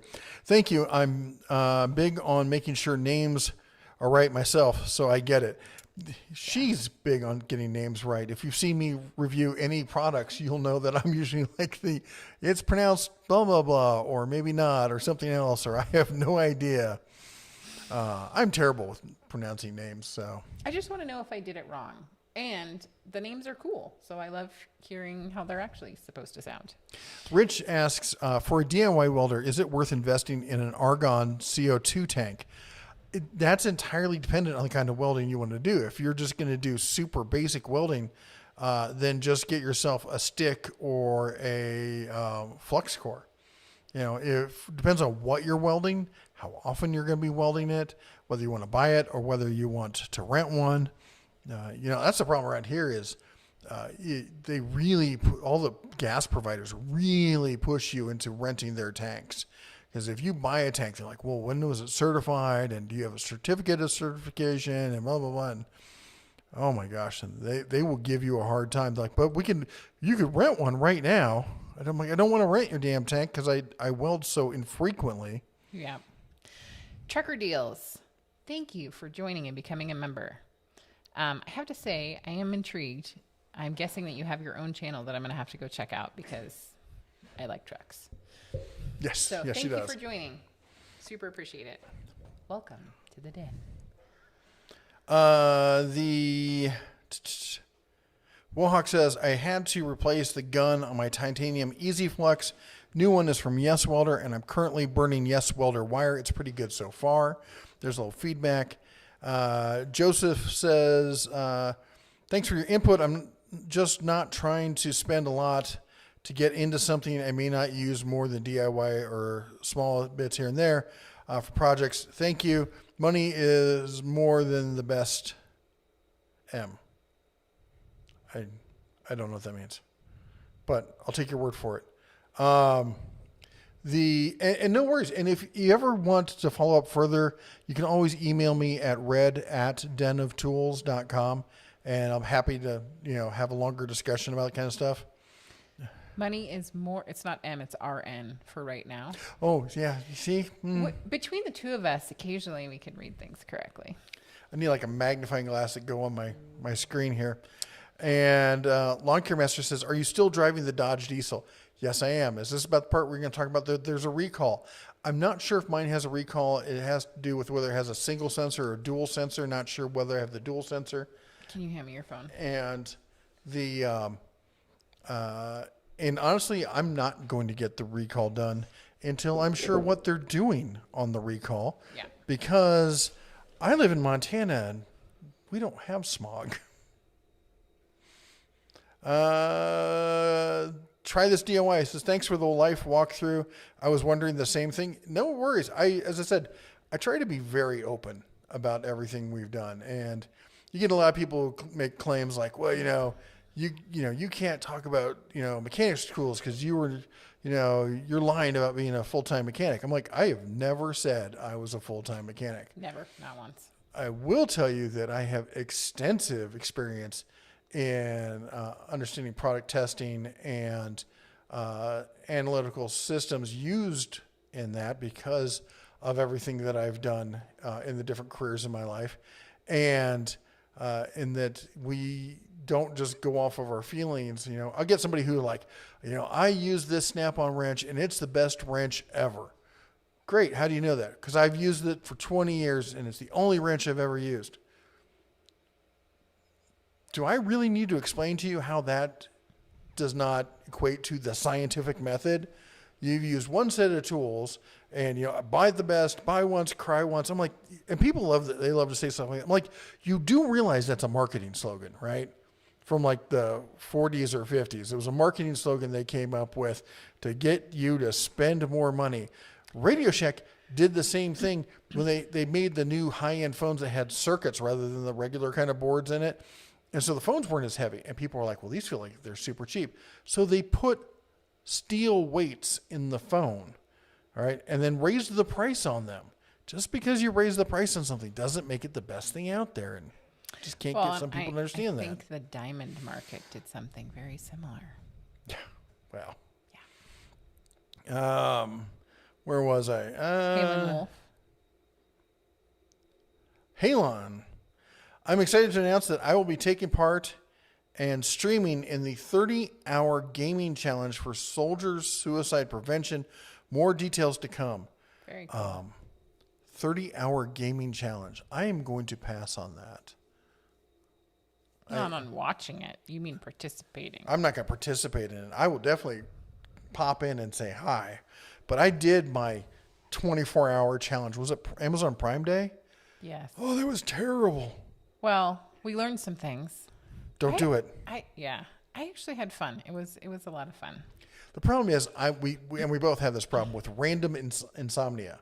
Like some days, like right now, I can go to sleep at like 11 o'clock and I'll wake up at 6 and I'll take a little while to get ramped up and then I'll head to the shop and I'll work all day and I'll be home and I'm fine. Totally fine. Works great. And then something will happen and next thing I know, it's 4 o'clock in the morning and I can't sleep. And I get up in the middle of the night and I'm like, why is he awake? Yeah. Me, on the other hand. You will go to sleep early and Yeah. then you'll wake up in the middle of the night and can't go to sleep. Yeah. And so, yeah, we're crazy. Wohawk says, I always suggest watching at least 5 videos on something you've never done. There will always be one idiot posting impossibly dangerous methods. There is always that. But, I've learned so much. I got my... so one of the little side businesses I did for a long time was I flew drones doing... I've done property work, but mostly like aerial survey kind of stuff. Like I did for a hospital that was putting in new lighting.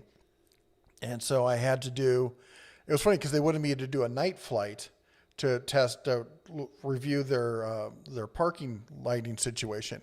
And I'm like, well, when do you need this? And they're like, well, we need it as soon as possible. And I'm like, you do realize that flying a drone at night requires a FAA waiver and it takes about 6 months to get.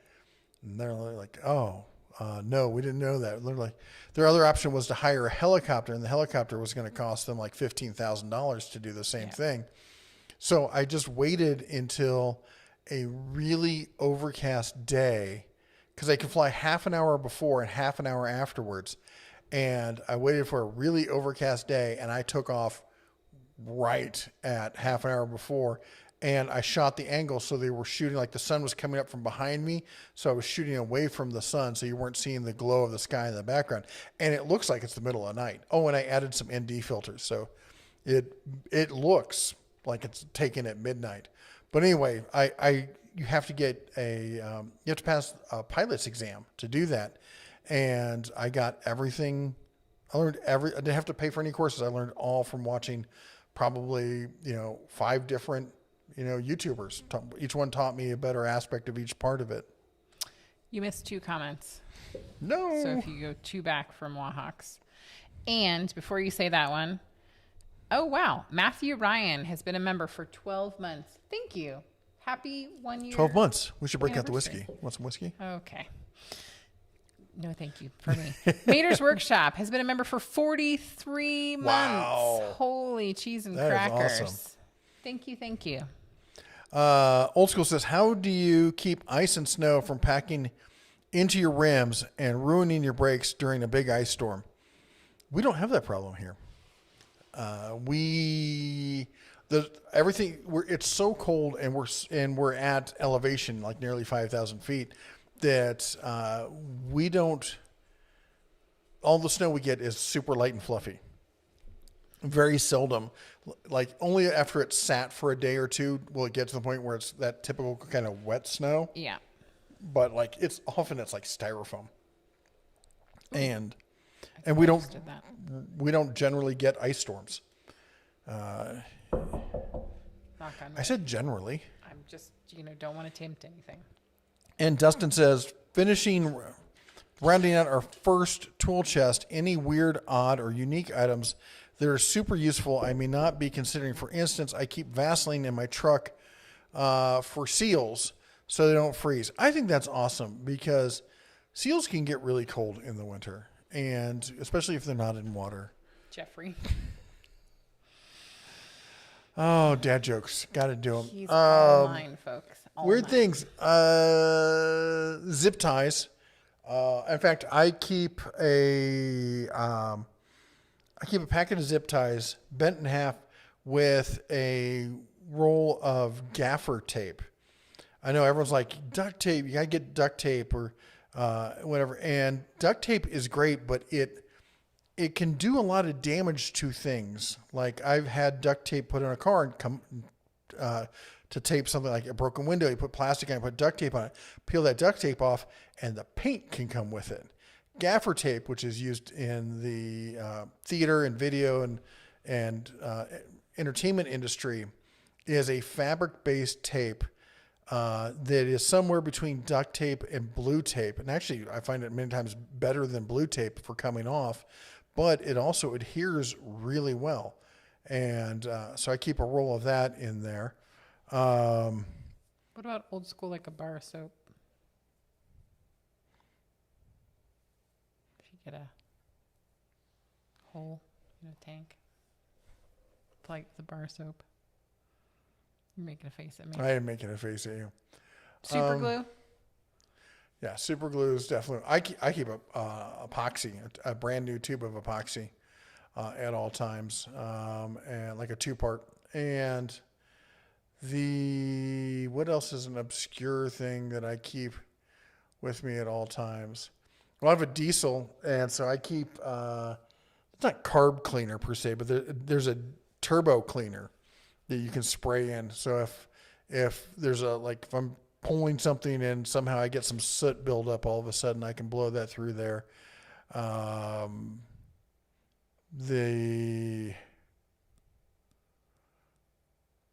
Trying to remember what, like back in the day, what like my grandfather, I can remember there was a can of hairspray, but I can't remember what it was for. It was Aquanet. And he had tires. I don't remember what it was for. That's what I would think, but it was grip on something. I can't remember. If you can figure out what it is, let me know. Don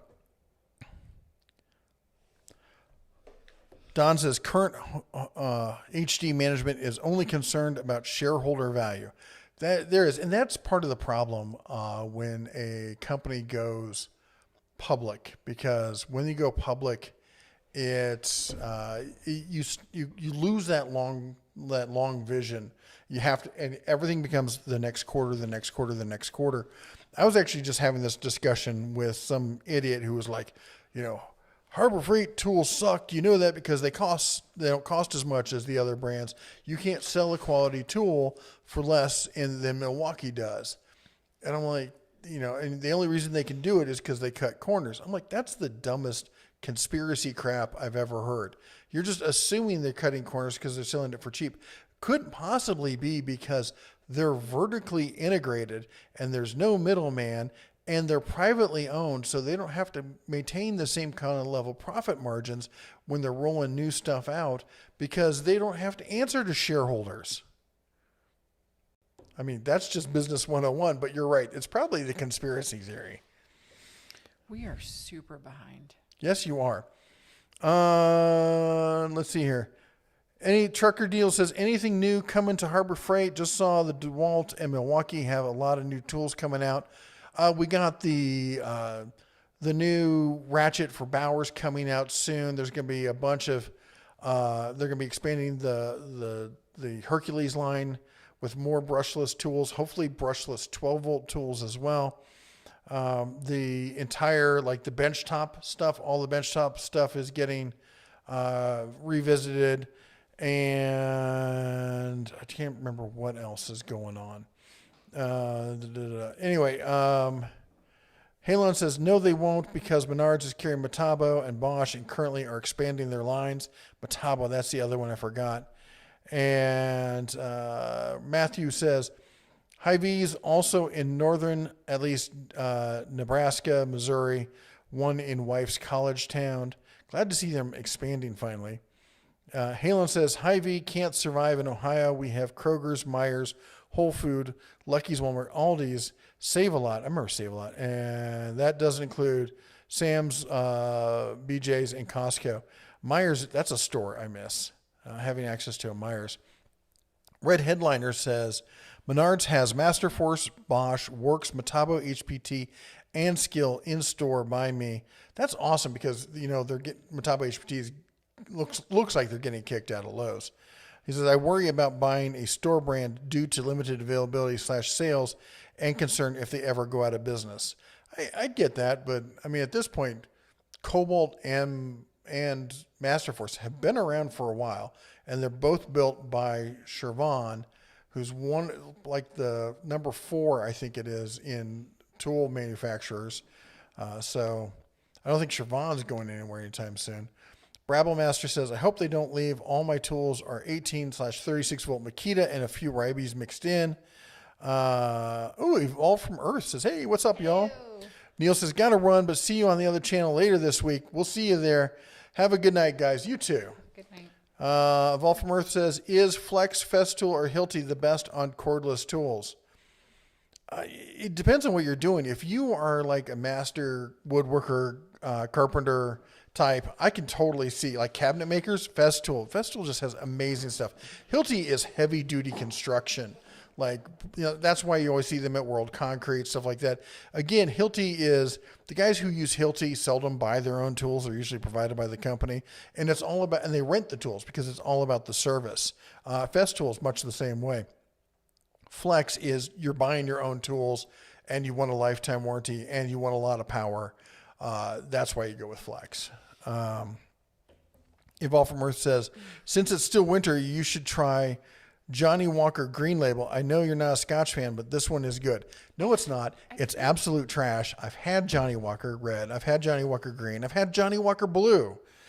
The problem with Johnny Walker, and hear me out, is it's Scotch.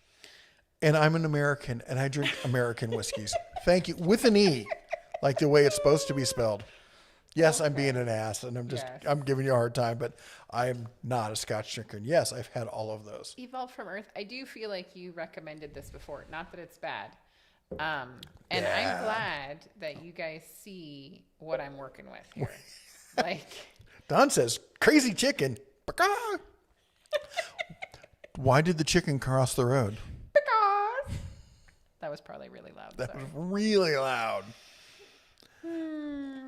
If anybody has some good bourbons you want to recommend, besides and don't tell me Basil Hayden and don't tell me Knob Creek. I'm talking about some obscure stuff that, what the crazy kids are drinking these days. Let me know what I should try. Typically, I like to be around 100 proof. That chicken Duke. Oh my gosh. Yep. And again, I super apologize for everyone who is deaf now. I apologize. I don't have any other volume for that answer. David says, is the 8 amp hour battery needed for the 1/2 inch Bauer Impact, or is 5 amp hour good enough? 8 amp says works great with brushless tools, not on the 5 amp.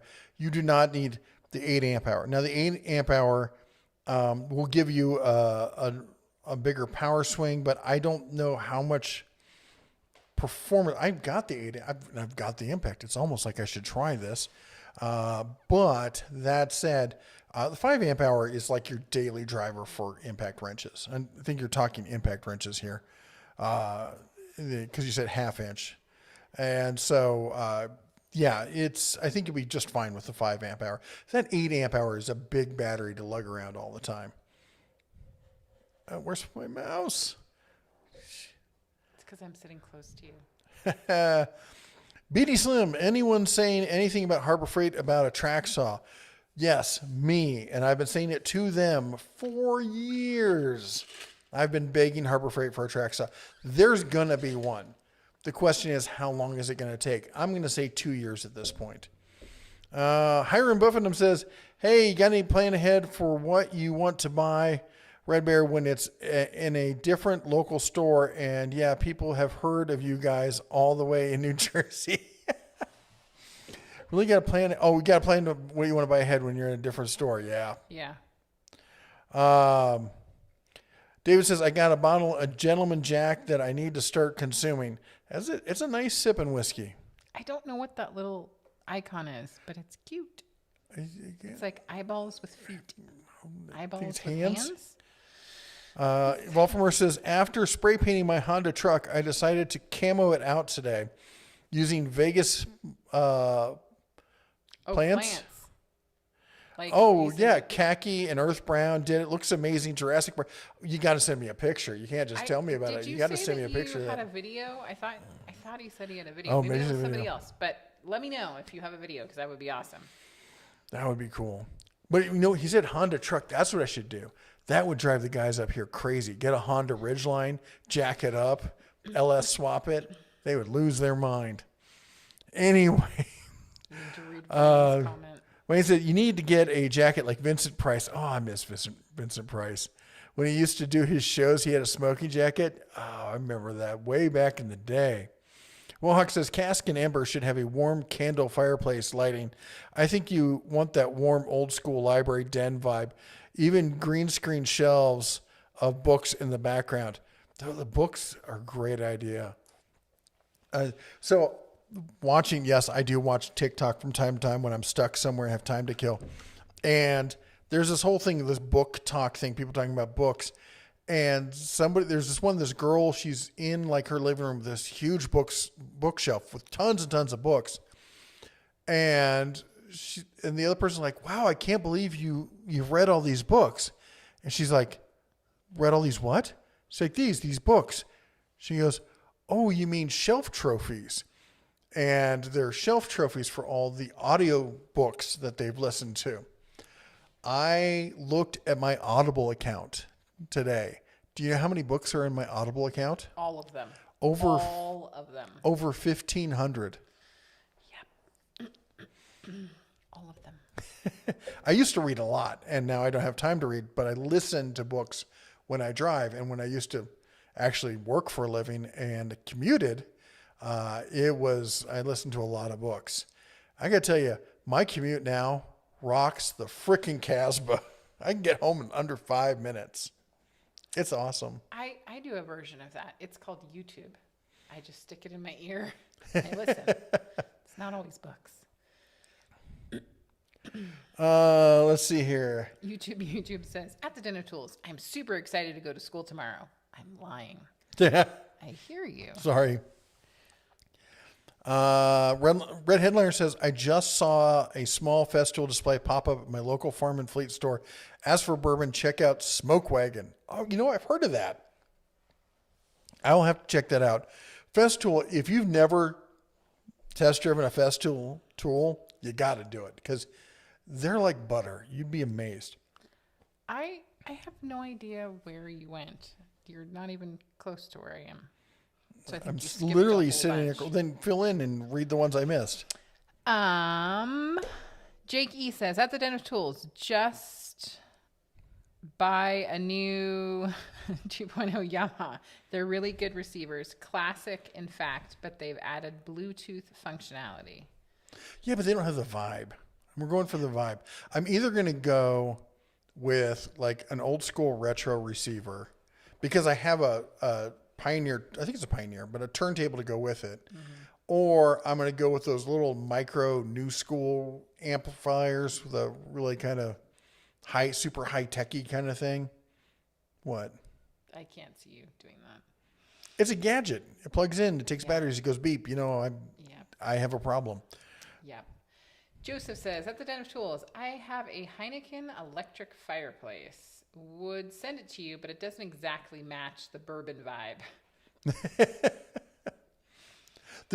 Somebody had an electric. So I went to the gun show today, and typically it's me taking the wife to the gun show. But today I went to the gun show, and I was trying to sell rather than buy. I'd gotten into a year or two ago. I bought a 1977 JM stamped, micro-grooved Marlin in 44 Remington Rem Mag, I think Remington Mag.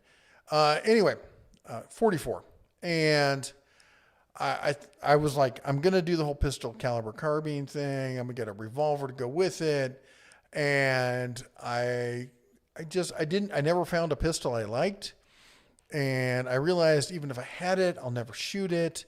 I never shoot the rifle. So anyway, try to go down to the thing today, and actually ran into the guy that I bought it from, and yeah, but he's like, dude, I'd totally buy it back. But he's like, I got like 5 of them now, and he's like, I was so bummed after I sold that one because I didn't want to sell it to you, and I did. And he's like, so was that in Bozeman? Yeah, I bought it from at the show in Bozeman. But anyway, had a lot of offers, but none of them in the price room. It was hilarious because they're all asking like near like list price for like a used pistol that you could buy new, and it's like $30-$50 away from brand new MSRP, which it's going to hit when it goes on sale. And they're like, well, yeah, because they're really hot. We need to buy. Everyone's asking for them. How the market is. And then you mentioned you're selling, like, well, the market's really cooled down, so I really can't offer that much. That's fine. I'll sell it myself. I'm not going to deal with you used car salesman types. Anyway, I get to the corner, and there's some old dude in the corner. He's got a bunch of knives, some vintage guns, some old magazines and stuff, and furs, tons and tons of furs. And he is completely covered because it was chilly in there. And he's got a little corner electric fireplace, and he's just chilling over there and not paying attention to anybody. He doesn't care if he sells anything. He's just there for the good time. Here's the real question. What did you buy me? I didn't buy you jack or squat. Wow. Here's a bizarre thing. So I drive a white Ram. It's a fourth gen white Ram 3500 4x4. And it's the Bighorn edition. And I'm slowly blacking out the whole thing. It's got a custom all black, matte black front bumper. We just put a custom rear bumper on it. It's got the soft topper on it that's in black. I just got new headlights for it. They're kind of the blacked out headlights and taillights. I just need to get the caps for it's got black running boards. So I'm going with the whole Stormtrooper look. Match my tool cabinet. And I pull up, and on either side of me is an identical truck. I was going to say, you came out and couldn't figure out which vehicle was There yours. had to be at least 7 white Rams with black soft tops. Well, I dropped off a girlfriend after our meeting. Yes. And my girlfriend or yours? I pulled in and I was like, a lot of white trucks here. Oh yeah. Yeah. Anyway, a lot of white Rams. What do they say? Every truck wants to be a Ram. Every Ram wants to be white. So. Okay. We have a long-standing issue where my husband thinks that all vehicles need to be white. They do. I do not. I bought her Our vehicles are white. new to us, like top line Ford Expedition. Sadly, it only came in white. He's not sad about it at all. Not at all. Not at all. Well, Halon says, should try Firelands whiskey, bottled up in Lake Erie and made with Lake Erie water. Sign me up on the long wait list. All right, I got to catch up. We talked about that. Steve, did I see Steve Deswan's here? Hey, Steve. Hey, Steve. Happy birthday. Daughter of Ra, thinking about you. And Ricky. David says, are you into cigars? Do you plan to go to cigar events? There's one in Kentucky I'm going to. I will not be going to Kentucky. I hate flying, and it's just too long a drive to go to Kentucky. Although I will probably be in Kentucky this coming September for the Outdoor Power Equipment Expo. I'm happy to go to Kentucky. I hate cigars. Let me rephrase that. I am so glad that you like cigars. I like cigars. You like cigars. I do. I do not, but I'm happy to go to Kentucky. Niantic River crafting, or river wood crafting. I always get it wrong. I'm still using the receiver I bought new in 1976, Gladine Quadraphonic. Oh man, the old Quadraphonics. PCCs seem pointless to me other than as a toy plinker. They're, that's a whole nother discussion we can get into. Yep. The love my black Nissan. And actually only truck color should be gunmetal gray matte. That's just boring. That's a choice. That's just boring. And Steve doesn't want says, thank you. Just had a normal of a day for my birthday, and I'm fine with that. The kids always ask me, what do you want to do for your birthday? What kind of special thing do you want to do? I'm like, I don't know. What do you want to do? They're like, it's not our birthday. I'm like, let's make it like your birthday. I like to do stuff. For me, it's all about family. So on my birthday, I want to do family stuff. Yeah. And you all fight me over it every single year. I don't know what you're talking about. Anyway, it is 7:57, so we skipped top of the hour. Hang on 2 seconds. Steven, I just want to say happy birthday. I did say happy birthday to you earlier. I want to say it was yesterday, but I want to say happy birthday. I said it here first. That's what counts. Okay, Steven. He said it first, but I said it better, so whatever. Anyway, I want to say a huge shout out, huge thank you to everyone who joined us here tonight. And we really appreciate you coming. I will ask one thing. If you could just click the like button, I would really appreciate it. She would really appreciate it. The algorithm would stop chomping at my heels over it, because you know how the algorithm is. It has to get fed. So feed the algorithm if you could. Just click the like button. I appreciate it. Anyway, and thank you to everyone else who's been here.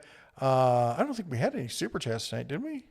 But we got new members, old members. Thank you everyone here for being a member. That's everyone with the bear behind their name there. They are all supporters of the channel each and every month. If you're interested in that sort of thing, there's information, links and stuff below the video. And thank you everyone, all of our moderators. That's everyone with the cobalt blue wrench behind their name.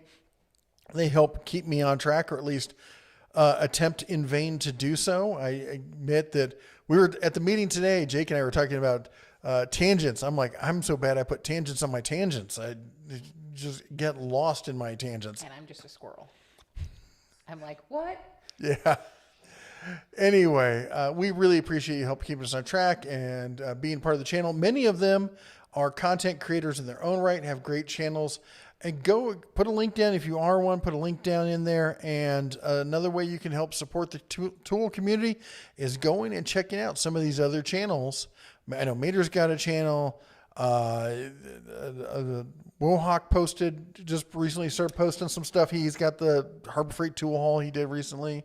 And Evolves from Earth, I think you just did a video today. He did a video. So go check him out. And, I don't know if Daughter Ross still has her channel. It was the most amazing channel with no content. It's very zen. It's very zen. Calming. It doesn't shock you. There's no drama no on it. You'll never find any all. drama or politics. Yep. Or anything else. Yep. Anyway, be sure to check it out or not. Anyway, Halon says, check out podcast coming up soon. I'm looking forward to that.